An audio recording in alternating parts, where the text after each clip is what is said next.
I think we should be live now. Hi, everyone. We'll just wait a couple of minutes. I think we should be posting the link on Instagram and Twitter and things like that. Yeah. Hi, everyone. Thank you very much for tuning in. We are delighted to have you here for this event by Champaca Bookstore with Katie Kitamura, the author of Intimacies. I'm just going to briefly introduce Champaca, the author, and the book to you, and then we'll begin. I'm Nirica from Champaca. Champaca is an independent bookstore, children's library, and cafe located in Bangalore and with a new small store in Goa. We bring diverse stories and perspectives for our readers through our books and events. We have an online store that ships across India where you can find all the books on our shelves, including Intimacies. The link is in the description. Katie Kitamura's most recent book is Intimacies. One of the New York Times 10 best books of 2021 and one of Obama's favorite books of 2021. It was longlisted for the National Book Award and the Faulkner Award. Her work has been translated into 21 languages and is being adapted for film and television. A little bit about the book. Intimacies is about an interpreter newly moved to The Hague, working at the International Court.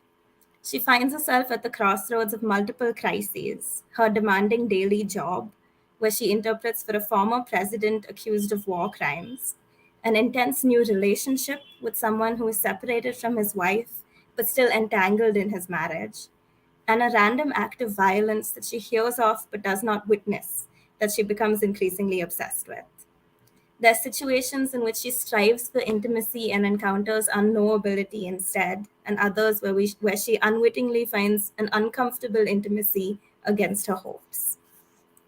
As some of you tuning in might know, Intimacies was one of the books we sent out for the Champaca book subscription, which is a monthly subscription box we send out according to a yearly theme. And this was part of our theme, Loneliness and Connection. Just before we start, I wanted to say to everyone watching, if you have any questions or comments, you can type them into the chat box and we'll get to them. So let's get started. Thank you so much for being here, Katie. Thank you for inviting me. I'm really super happy to be here. It is. We're so happy to have you. We are big fans of your work at Champaca, and we're very excited to have you here. I'll just jump straight into it. Yeah, please. I thought we'd start with the most obvious question, which is just kind of what was the genesis for Intimacies? Where did the idea come from? Sure. Yeah, I mean, it's a really interesting one for me because usually when I write a book, I don't know exactly where the idea for it comes from. It feels quite inchoate as a process. It's usually just a lot of stuff that feels like it's been sitting in my brain for a while, and then it eventually makes it to the page. But in the case of this particular book, I can look back and pinpoint quite exactly when I first had the idea for the book, and it was in 2009, and I was listening to the radio and I heard a little audio clip. It was a BBC. They played a little audio of Charles Taylor, the former president of Liberia, and he was speaking at his own defense in his own trial at The Hague. And there was something about the experience of listening to him speak that was very, very disquieting. You know, I could hear his vanity. I could hear how irrational his arguments were. I could hear the self-delusion. But at the same time, he's a very good speaker. He was very good at manipulating language. He was in some ways very, very persuasive. So there was a way in which, even though I knew better, I could feel that part of my mind was starting to follow the flow of his arguments. And I think as a writer, it's very common to fall into the kind of trap of thinking of writing as something, of language as something that clarifies, something that elucidates, something that reveals the truth. But equally, language is something that can be used to manipulate, to confound, to obfuscate. And that was exactly what Taylor was doing. And so I remember thinking, you know, over a decade ago, that was an interesting subject for a novel, this two sides of language. But for a very long time, I couldn't quite figure out how to make that into a novel because it's quite abstract as a theme. And so even though I had the world of the court and I had a kind of thematic, it wasn't really until the character and the voice kind of came to me that I felt that I had enough to start trying to see if it was a novel. Yeah, it's a long time in the works then, yeah? Yeah, it really is. I mean, embarrassingly so. I often find though that if I have an idea or the kind of inkling of something, it needs to kind of marinate for quite a long time. There's a I will misquote it, but Hilary Mantel said something, quite interesting about it's as important to know when to write as it is to know what to write. And I think that's very, very true. If I try to write a novel too early before kind of enough layers of sedimentation have really gathered, then there's something that feels quite thin about the writing that comes out. Whereas if I'm writing something that I've been sitting with for many, many years, I know it's an idea that does obsess me. It's an idea that my mind can't let go of. And so that's very useful. But also it starts to acquire layers, and writing then becomes unpicking those layers.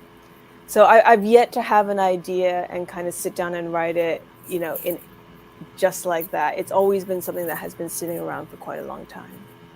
Yeah, that I feel like that makes sense because there's a lot of like unconscious thinking that you might not realize that's happening over so much time. Yes, that's right. And I think that's, to me, so much of what writing is there's, again, sorry to keep quoting people, but there's this wonderful quote in the kind of recent Hervé Letellier novel, The Anomaly, and the character is a kind of failed writer. He's a published writer, but he's not a successful writer, and he thinks to himself, the reason I keep writing is because of the dream of one day writing a sentence that's more intelligent than I am.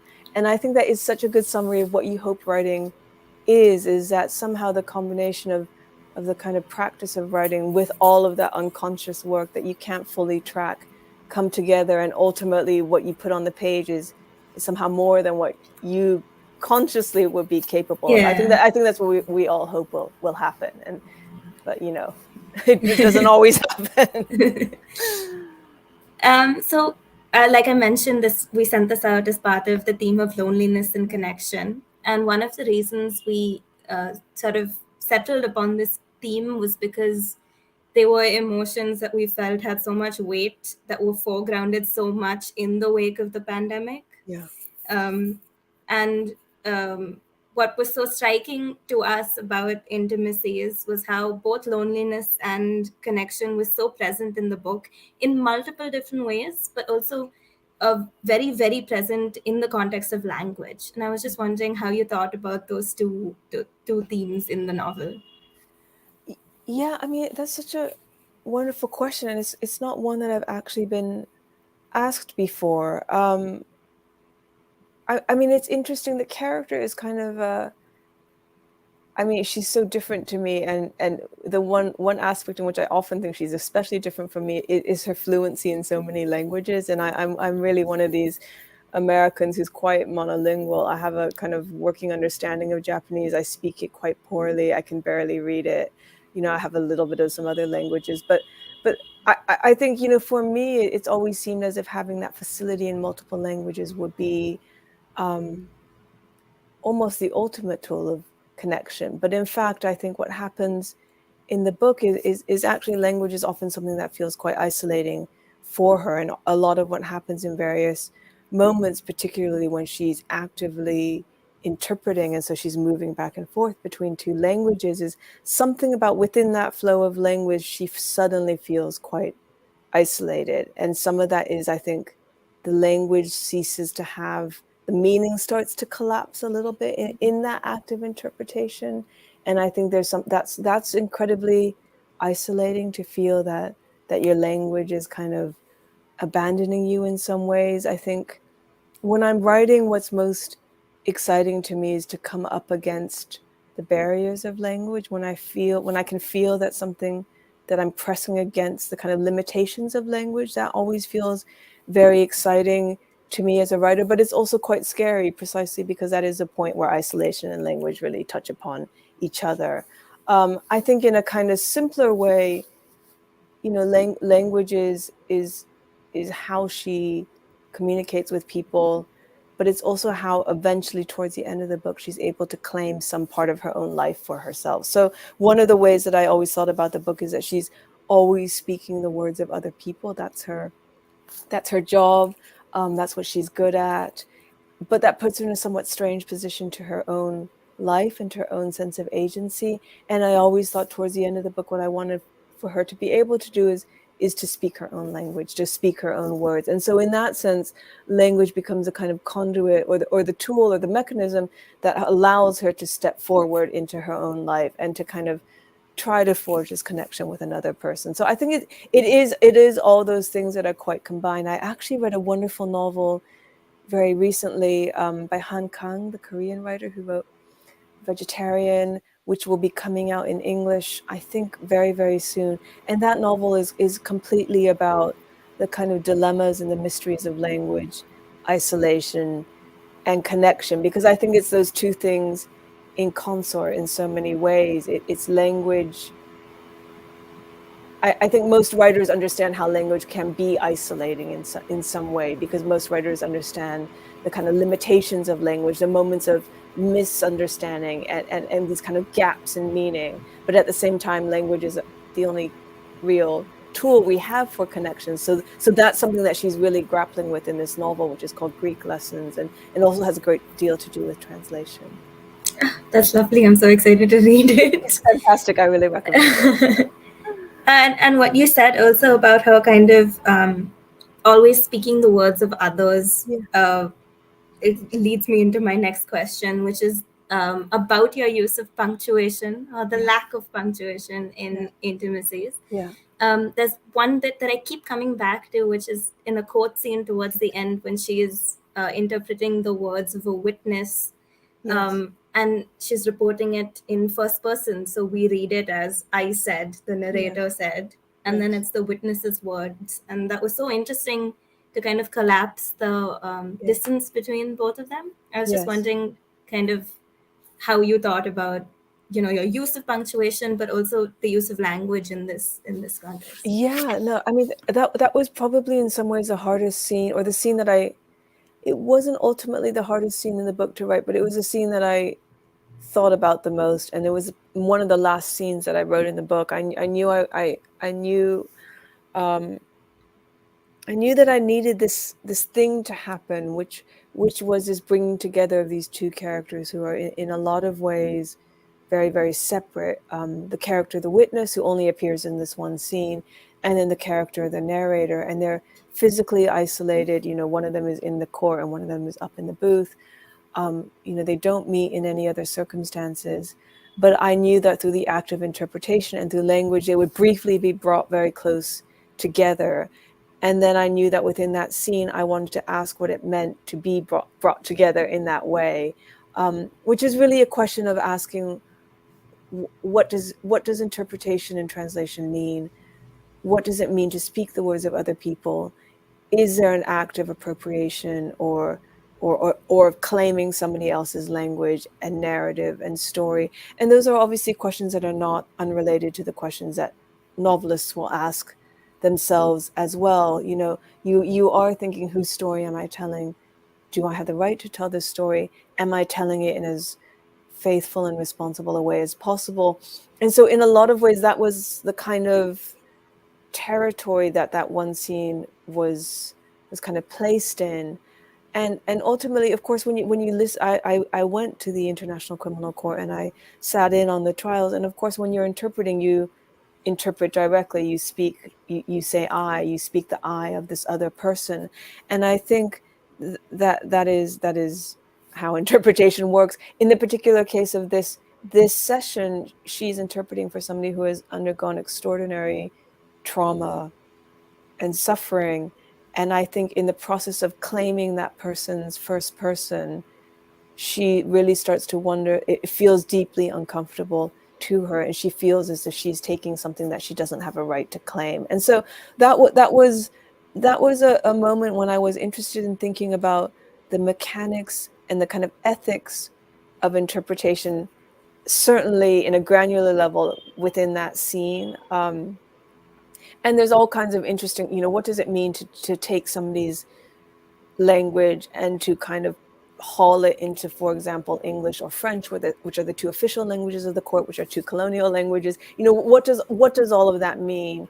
Was certainly something that I was thinking about. But then in a larger way, I think that tied to the questions of writing fiction and what it means for us as fiction writers, which are difficult, and in many ways questions that seem almost impossible for me to resolve. But I think the one thing that I can do as a fiction writer is to be conscious of them and to try to bring them into play when I'm writing.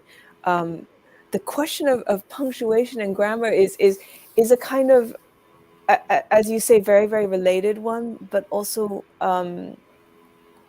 in some ways I think comes from a different set of sort of different strand of rational thinking for me, which has to do with, I think in my novels I tend to give very little backstory for my characters. They don't have names. The central character, the narrator, she doesn't have a name. You don't know that much about her. You know almost nothing about her relationship history. You know very, very little about her race and her family, but really almost nothing.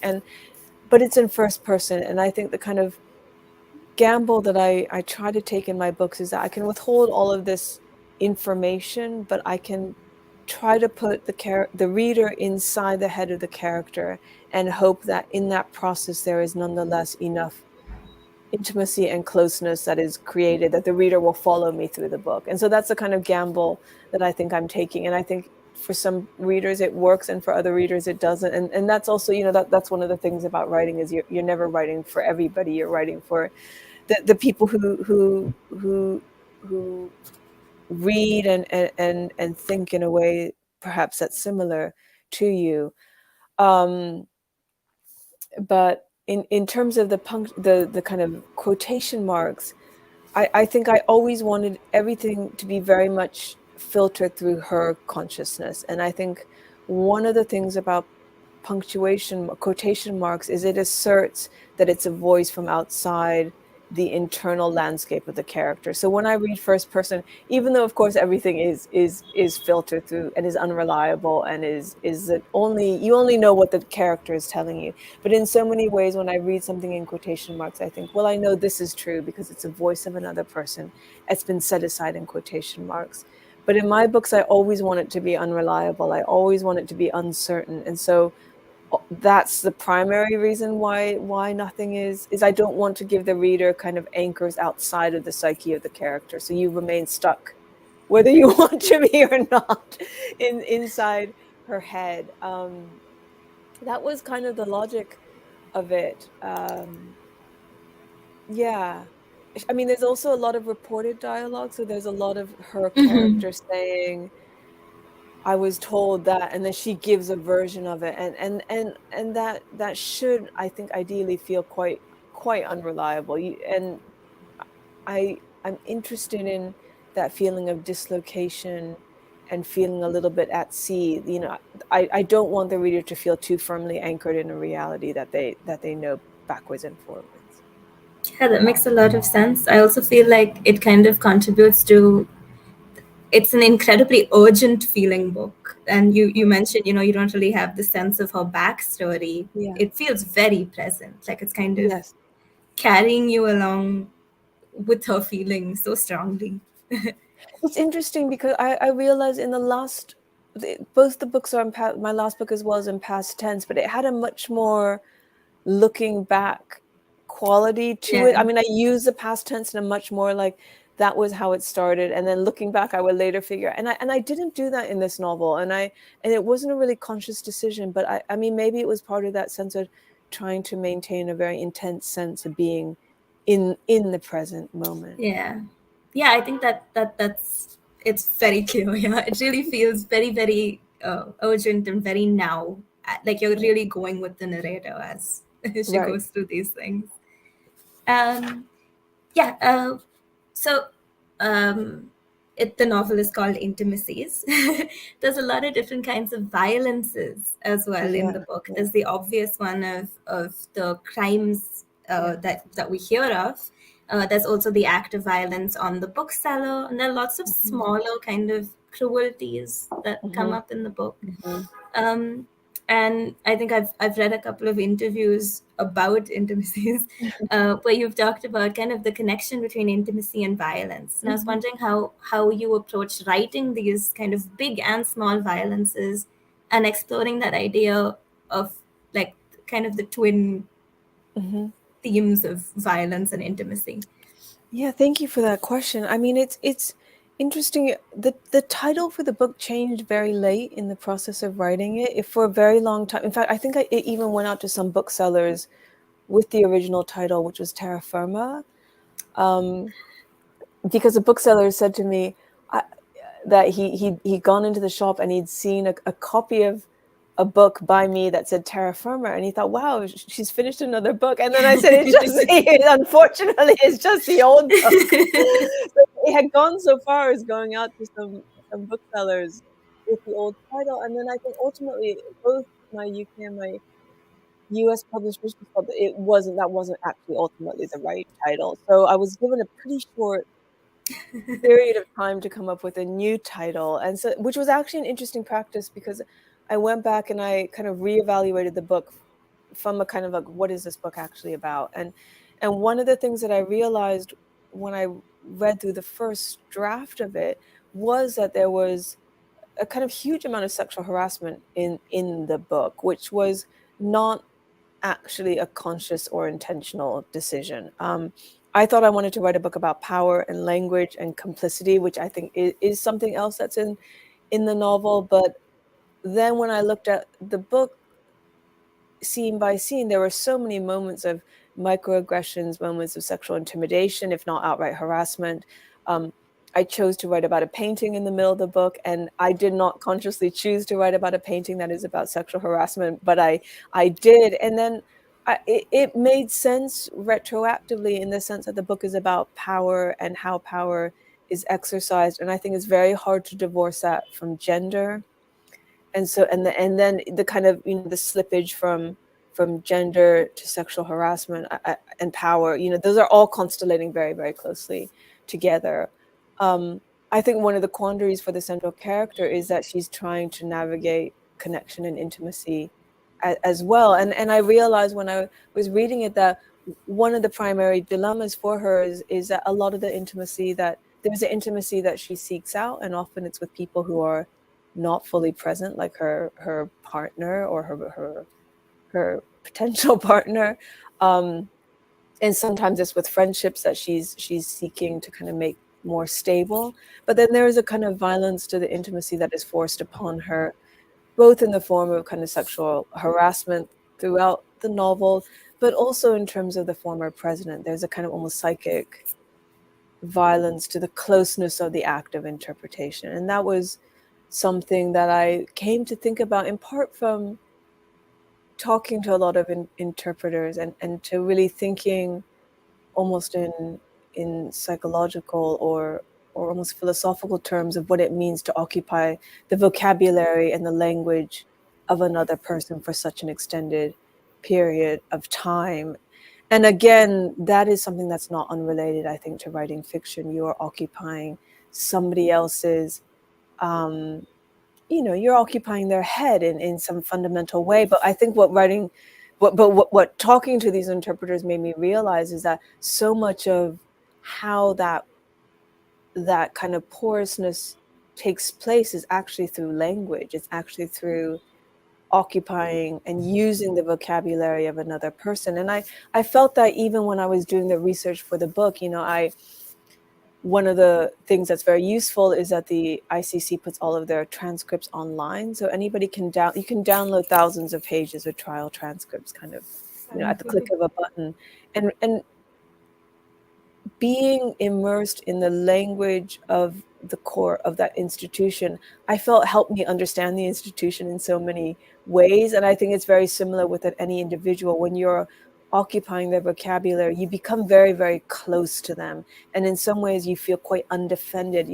Those barriers fall very, very quickly when it comes to language, when you're using their language. Language has that kind of, it has a kind of transformative power in that sense. And so I think that is one of the places really where intimacy and violence really come together, is through language. It's, I feel maybe as a writer more so, but I feel quite undefended when I use somebody else's language. I immediately feel very uncomfortably close to them. I don't know if that really answers your question. I guess this is one of those cases where some of it felt like it was coming out in a less than totally conscious way, certainly in the first draft of it. And then, of course, when you're editing is a process to some extent of sharpening the focus of the book, and trying to direct the reader towards the things that you feel are most important. And I suppose certainly in the subsequent drafts of the books, I had a sense that those themes were important, and I was trying to make them kind of stand out a little bit more. As someone has commented that the painting is their favorite part in the book, so I'm also, it was a lovely bit. I love it too. So that's it was the most fun for me to write. I loved writing it so much. I think I wrote it in kind of one sitting, and it was I didn't have to edit it too much. It was such a pleasure. It felt like and I'm glad that showed in some way. yeah, but while you were talking also, I thought of there's a scene early on in the book where she is interpreting, and she says something like she realizes that the two of them are the only people that speak the language in the room, which is a very like striking kind of thought. It was, I realized I have such a kind of, I don't write autofiction. The characters, the first person narrator is not me by any stretch of the imagination. But at the same time, when I look back, I can see so much of my own personality and my own personal history in the book in unexpected ways. And of course, I grew up in a dual language household, and very, very often, if we were out in public and one of my parents or my brother wanted to communicate with me and didn't want anybody else to know what was being said, they would speak to me in Japanese. So that kind of complicity and closeness that you have with somebody when you're the only people who are speaking the language in the room, it feels, it's quite a feeling. It's a real immediate closeness. It's a real kind of secrecy. Yeah, it's a powerful feeling. But I remembered it from my childhood. Yeah, I think that, I don't know about people watching this, but that's definitely a thing in my life as well. Yeah. Yeah, there were a couple of other things I wanted to ask, but I was actually wondering if you'd like to read a bit from the book. I'm so embarrassed. I don't have a copy. That's totally fine. I forgot to warn you in the beginning. That's fine. I'm actually in my husband's office, and he sometimes has a copy sitting around, but I think it's okay. I apologize. No problem. I should have asked it before. Yeah, there were a couple of other things I wanted to ask. Also, just a reminder to everyone to please send in questions if you'd like to.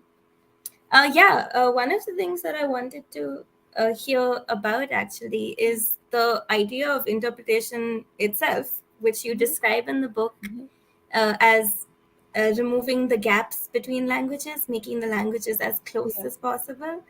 And as a bookstore, we're really very interested in kind of the act of translation in terms of literary translation. So bringing books into English or into other languages. And I was just wondering what you think of, I think like necessarily like interpretation and translation, literary translation are different, but in terms of kind of this idea of interpretation or translation is bridging the gap between languages. I mean, I think about it a lot. And so in the novel I wrote before Intimacies, which was called A Separation, the central character is a literary translator.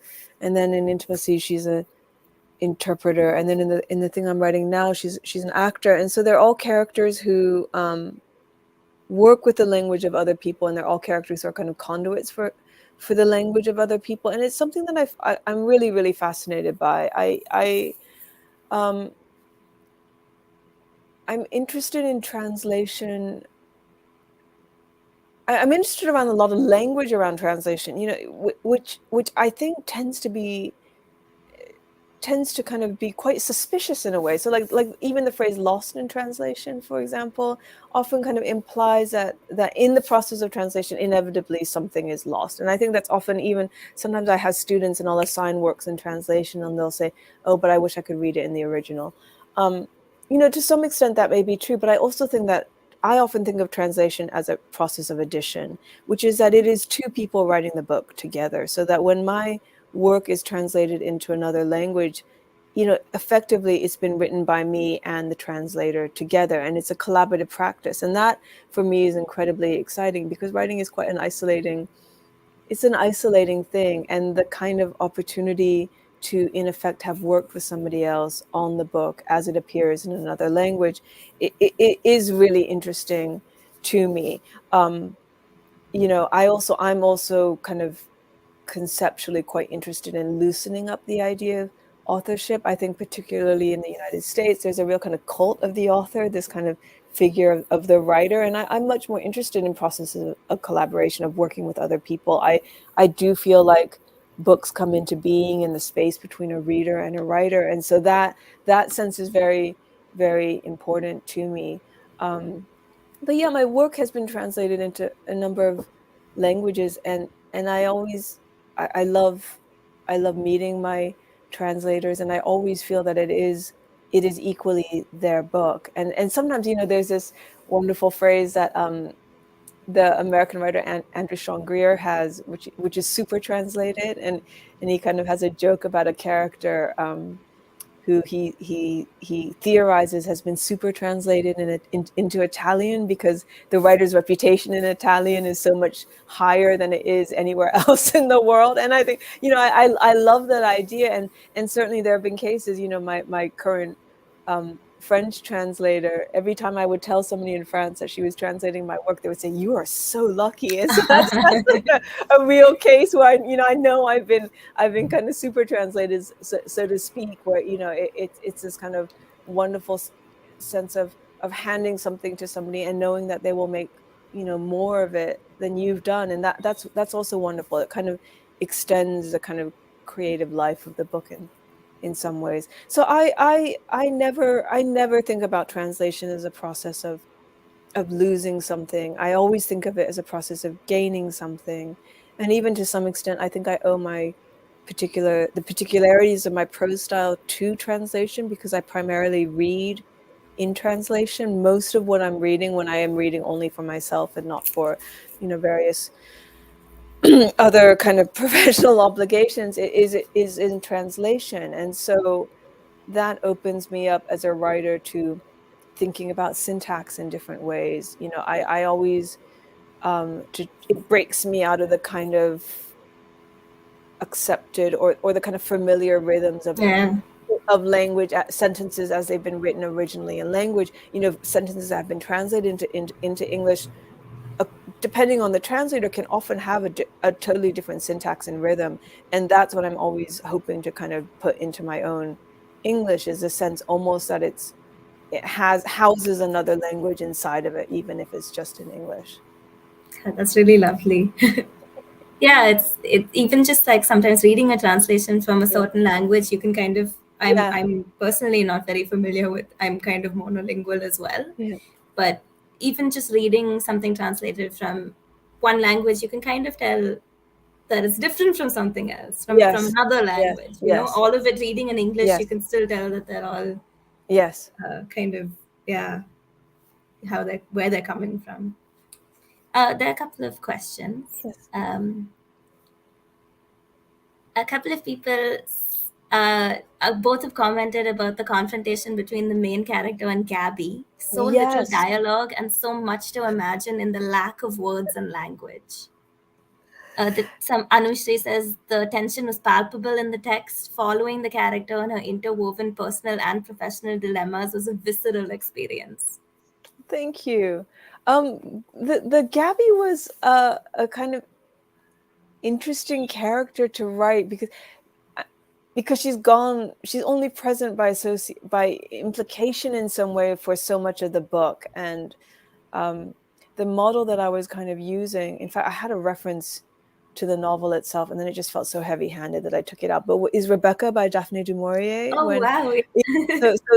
So that's why there's a little reference to the housekeeper, and so I always had this kind of I wanted that apartment to feel a little bit like it was haunted, that it was still occupied, by the first Mrs. De Winter, as it were.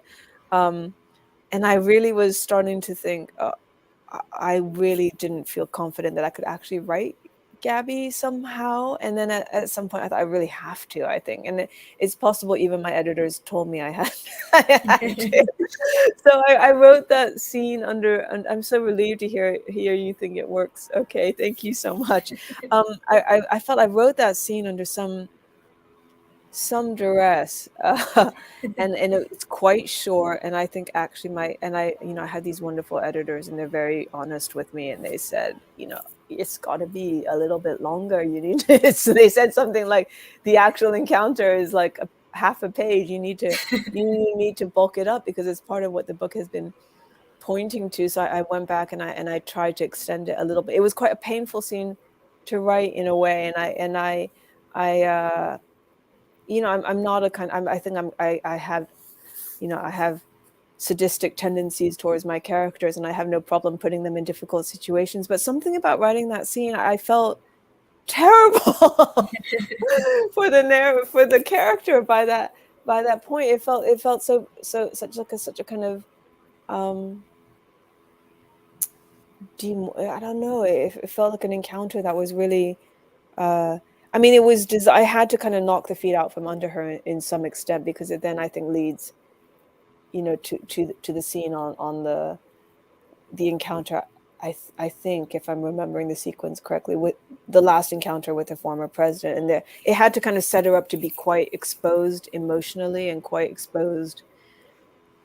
It had to leave her quite vulnerable in some ways, but it wasn't a terribly easy scene to write somehow. But at first I thought it was because of the difficulty of writing a character that I built up through kind of implication, through the photographs, through the internet searches. And then, I thought it's quite hard to write a character who fulfills all of that expectation and projection that the central character has been doing. But then ultimately what became hardest was to kind of write how destabilizing that would be for the central character when she's already, she spends most of the novel destabilized, and so I had to kind of try to ramp that up even more. So that was a tricky thing to figure out how to write. The comparison to Rebecca is so interesting. I didn't think of that, and she's an unnamed protagonist. Unnamed protagonist as well. Yeah. And kind of like the kind of unknowability of her partner in both books. He's kind of this difficult to know figure. That's really interesting. Yeah, and I not actually a murderer in my mind.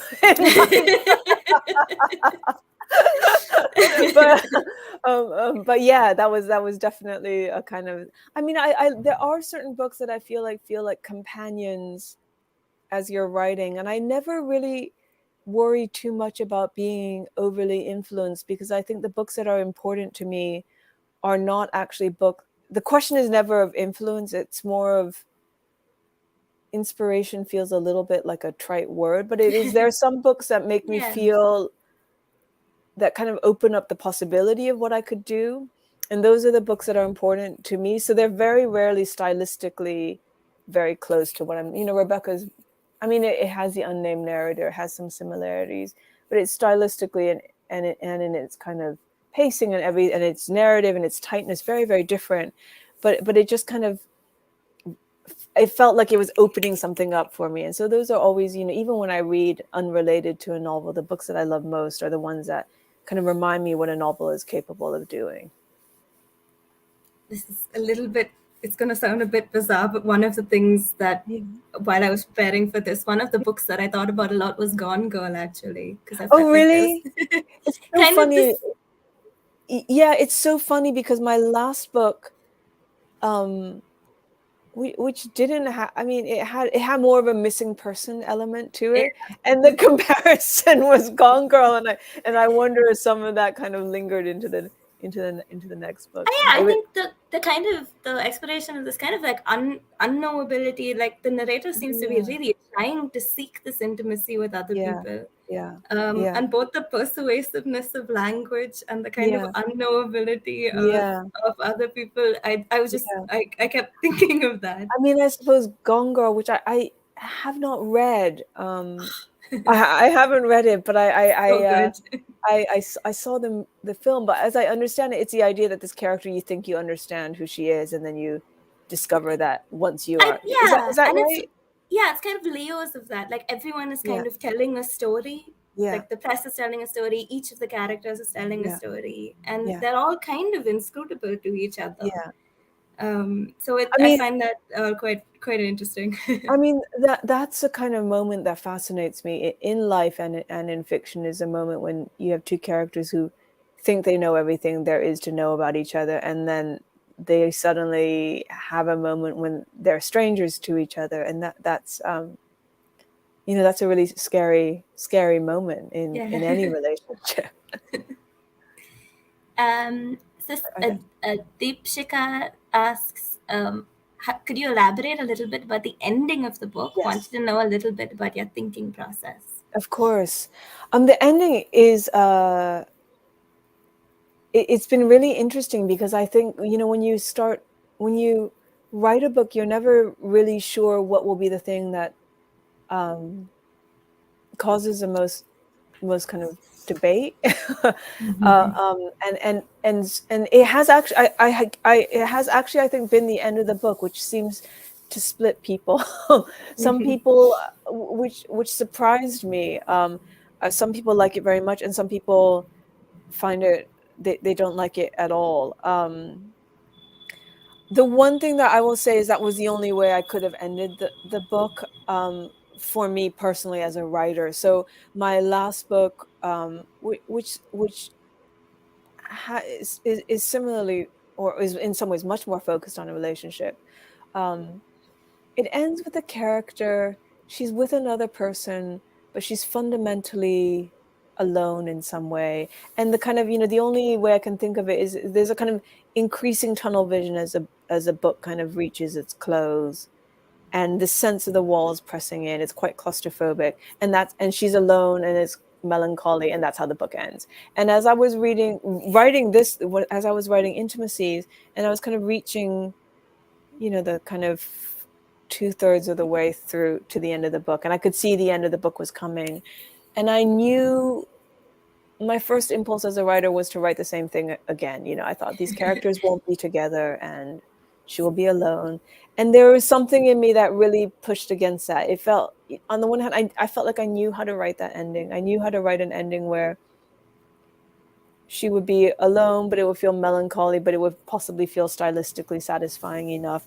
And I thought, what I actually don't know is how to kind of to write. What felt much more difficult was to write a character who was stepping forward into her life in some way, and who was opening herself up to a possibility. And I wanted the ending. The story I thought about the most when I was writing the end was the Chekhov's The Lady with the Little Lapdog, which is a book, a story, sorry, it feels like a book, it's so expansive, but it's a story where for 80% of the story, you think you know these characters, and you think you know what they're capable of, and you think you know what the trajectory of their relationship will be. And then in the last page or two, that is completely obliterated. And you just have this sense of expansiveness and of like a door opening. And I felt that was what I wanted to try to do, is rather than shutting everything down, which is, I think, my tendency as a writer, I wanted to try to write something where it just felt like a door was blowing open. And so that was what I wanted to do with the book. And it's been interesting because I think some people have found the ending to be very happy, so to speak. And that was never exactly how I saw it, because I feel like in a lot of ways that relationship is very, very compromised. There are things between them that they'll never share, but nonetheless, they've chosen to carry on together and see what will happen. And that felt to me quite realistic for how relationships are, particularly as you get older. And then there are other people who have found it differently. So it's been really interesting. But that was the only way I could have ended the book. I would have felt unhappy with myself, I think, if I'd written it another way. I hope that answers the question. There's another question. Could you talk about conceptualizing the character as a migrant woman and the gendered experience of moving and making new homes? Yeah. I mean, that's such a great question. You know, I hadn't thought about it specifically in terms of gender, but that is it's such a huge part of that strand of the story. Thank you so much for this question. It's interesting. So the apartment spaces were very, very important to me in the novel, and there's, I would say, 3 apartments that are quite, well, maybe 4, but really 3 that felt quite charged for me within the novel. And the first is Jana's apartment, which is a kind of, she's also has moved to The Hague. She's made a home there, and she kind of seems to know how to make a home for herself, in part because I think her childhood was the character as I've written it. She was moving constantly, so it was constantly one of moving from place to place and of displacement. Then we have the narrator's home, which is a temporary accommodation. Nothing in it belongs to her. She's really seems incapable of turning it into a home in some way. And some of that it has to do, I think, with her reluctance to commit in some way to the life that she has in The Hague. And then the third is, of course, the apartment of Adrian, which to some extent is haunted by Gabby, but it is really haunted by him and by his privilege. He's a white man with generational wealth living in a European city.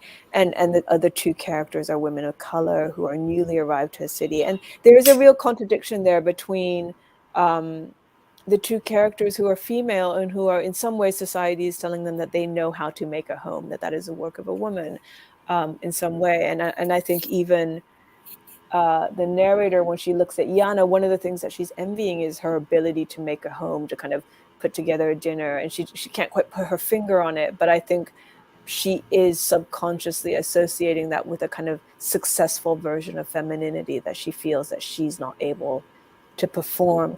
And similarly, Adrian's, masculinity, its association with privilege and wealth, and the easy accumulation of wealth has a lot to do with the kind of stability of the home life that he presents, even though he's technically in a great deal of upheaval. He's been left by his wife, but nonetheless, that kind of ease of generational wealth and privilege supersedes all of that. So it's very interesting. I mean, I do often think about what it means to be female and to move through a space that's new to you, because it is, I think there are certain spaces as a woman that I would not go, that I don't feel comfortable traveling through, that I think a man could travel through.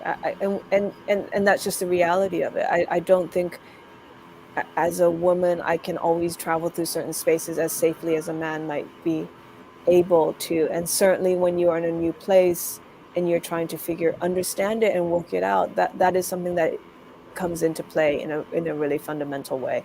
I also often think about, my husband did a lot of backpacking and traveling when he was much younger, and there's a lot of what he was able to do that I think would have been much more dangerous, which I never did, but I think would have also been much more dangerous for me to do.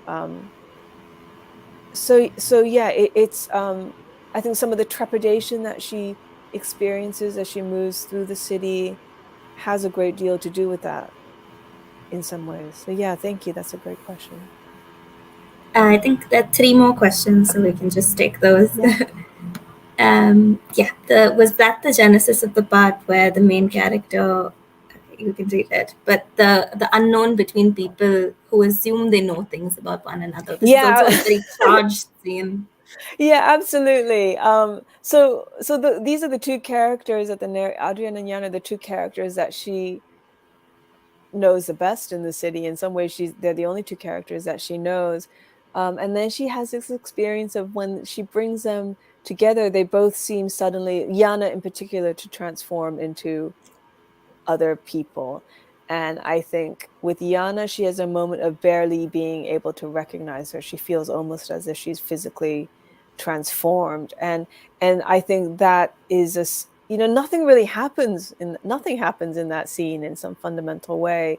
and yet she's so unnerved by that experience. And it is exactly what we were talking about earlier, that moment when you look at somebody that you think you know, and they seem to you to be entirely different. And then ultimately, Jana becomes, herself again to the narrator, and I think some of that relationship is reestablished. But it's a moment that I think is very difficult for the narrator. And so that's a kind of interesting case where I think in some ways you write a scene like that and you think nothing is taking place here, and you can see they don't say anything of in particular to each other. But for me, it was an important scene in terms of just creating or establishing the anxiety that the central character is feeling, which is almost existential in some way. The challenges of knowing another person, particularly when you're relatively new to a place, the feeling that you don't know how that the ground beneath your feet is unstable in some way. Can you talk about the decision to not name the narrator? Yeah, of course. It was a decision. It was a decision in some ways, but in another way, I don't know her name. So in that sense, it's not a piece of information that I'm withholding. I don't have her named, even though I have all the other characters named. The narrator of my previous novel was also unnamed, and I think one of the things that ties the two characters together is that they are people who don't have a fixed sense of identity. So in a separation, it's quite explicit. She is separated from her partner, but not divorced. It's not been formalized in any way. And then he's found dead. And so she doesn't understand exactly what role she's performing, if she's the wife or the ex-wife or the widow, or what is the part she's performing as she tries to grieve the death of this person. And that's the kind of, in some ways, was one of the starting points for me for that novel, was thinking about how useful roles and identity actually are in allowing you to traverse quite extreme emotional terrain. It's easier when you know who you are meant to be being. And I think the thing with my characters is they never know. And I think part of what fixes your identity is your name. I mean, names say a great deal. They say a great deal about identity. Can often say a great deal about race and class and all kinds of things. Can say a lot to do with inheritance and family structures. And so when you take that away, you are removing a lot of markers of identity and how people are fit into a social system. And so that's kind of the reason why they don't have names. But at the same time, I don't have names for them, so I wouldn't be able to name them if I wanted to. I mean, it's interesting because the character I'm writing right now also does not have a name. She's much more firmly fixed into a social position, but because of her work, she's somebody who shuffles through identities in quite a fluid way. So the same premise applies, I think, is that there's something that's unfixed about their identity. They're people that are in some way outside of a kind of social rubric in some way. Of course, with this novel, I hope what happens is that you see her starting to come towards slotting into a place, whether she wants to or not. And she kind of says, there's a moment when she's sitting on the beach and she suddenly realizes she spent time there, and she kind of describes it as things falling into or being put in their place. And that's a kind of sign of all the kind of looseness of the unnamed quality of the narrator is starting already to fade by that point. There's one last question I thought it would be nice to end on, which is, if you are, how much ever you want to tell us about what you're working on next. I mean, it's thanks for that question. It's a book that I think of as a kind of third in a little kind of triptych or trilogy with a separation and intimacies, which are all books about women. They're all books about displacement, and they're all books about language and performance in some ways. I mean, I think performance in particular, which maybe ties back to the question two before, but that question of who you're performing, who you're being for certain people, how much we are always performing a version of ourselves for other people, and how that shifts. Those are all questions I've been really preoccupied with. And so I think That's what I'm also thinking about in this novel, this third novel. It's set in New York, which is new for me. I've yet to write something that's set in the city where I'm actually living. But it is, again, a first-person narrator that's unnamed. And I guess I'm maybe 80% of the way through a draft. But for me, I draft quite messy, and then I edit a lot, although I'm trying to become less OCD about, I'm very controlling about my edits, but I'm trying to become less controlling. So we'll see. I hope I'll have something to give my editors by the end of the year. Oh, that's so exciting. Someone has commented they're very excited to read it. We Oh, all that's are. kind. Thank you. That's very kind. Really looking Thank forward to you. that. Thank Thank you you. so much for being Oh, here. thank you. Thank you for these questions, and thank you for having me, and thank you for reading the book. It was such a lovely conversation. We're And really likewise. excited to see what you write next. Yeah, and I hope I can visit the shop in person sometime in the That not too would be distant lovely. future. It would be a dream. Fingers I would love that. crossed. Thank you so much, and thank Thank you you. for everyone who tuned in. Sorry. You can find a link to the book if you haven't read it yet in the description, and see you next time. Thank you. Thanks so much. Thank you.